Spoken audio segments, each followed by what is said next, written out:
Hi ಎಲ್ರಿಗೂ ನಮಸ್ಕಾರ. Roopa cooking ವ್ಲಾಗ್ಗೆ ಸ್ವಾಗತ. ಇವತ್ತು ಮೊಳಕೆ ಕಟ್ಟಿದ ಹುರುಳಿಕಾಳಲ್ಲಿ ಸಾಂಬಾರು ಮಾಡೋದನ್ನು ಹೇಳ್ಕೊಡ್ತೀನಿ ಬನ್ನಿ.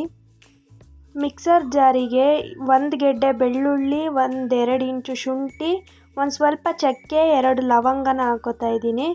1 ಗೆಡ್ಡೆ ಈರುಳ್ಳಿ ಮತ್ತು 1 ಟೊಮ್ಯಾಟೊ, ಸ್ವಲ್ಪ ಕೊತ್ತಂಬರಿ ಸೊಪ್ಪು, ಆಮೇಲೆ ಇದಕ್ಕೆ ಒಂದು ಅರ್ಧ ಹೋಳಷ್ಟು ತೆಂಗಿನಕಾಯಿ ತುರಿ, ಖಾರ ಪುಡಿ ಮತ್ತು ಸಾಂಬಾರು ಪುಡಿ 2 ಸ್ಪೂನ್ ಖಾರ ಪುಡಿ ಮತ್ತು 3 ಸ್ಪೂನ್ ಸಾಂಬಾರು ಪುಡಿ ತೊಗೊಂಡಿದ್ದೀನಿ. ಸ್ವಲ್ಪ ಅರಿಶಿನ, ನೀರನ್ನ ಸೇರಿಸ್ಕೊಂಡು ನುಣ್ಣಗೆ ರುಬ್ಕೋಬೇಕು.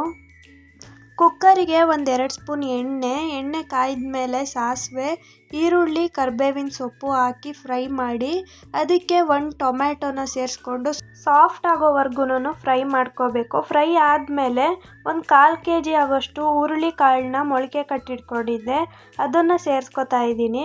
ಸೇರಿಸ್ಕೊಂಡಾದಮೇಲೆ ಎಣ್ಣೆಲೇನೆ ಹಾಗೆ ಬಾಡಿಸ್ಕೋಬೇಕು 1-2 ನಿಮಿಷ. ಬಾಡಿಸ್ಕೊಂಡಾದಮೇಲೆ ಸ್ವಲ್ಪ ಅರಳುಪ್ಪನ್ನ ಹಾಕಿ ನಾವೇನು ರುಬ್ಬಿಟ್ಕೊಂಡಿರ್ತೀವಿ ಆ ಮಸಾಲೆನ ಹಾಕ್ಕೊಂಡು ಒಂದು 5 ನಿಮಿಷ ಹಸಿ ವಾಸನೆ ಹೋಗೋವರೆಗೂ ಫ್ರೈ ಮಾಡ್ಕೋಬೇಕು. ಫ್ರೈ ಆದಮೇಲೆ ಒಂದು 4 ಆಲೂಗೆಡ್ಡೆನ ಸಿಪ್ಪೆ ತೆಗೆದು ಕಟ್ ಮಾಡಿ ಇಟ್ಕೊಂಡಿದ್ದೆ, ಅದನ್ನು ಸೇರಿಸ್ಕೊತಾ ಇದ್ದೀನಿ. ನೀವು ಬೇಕಿದ್ದರೆ ಬದನೆಕಾಯಿ ಕೂಡ ಸೇರಿಸ್ಕೋಬೋದು.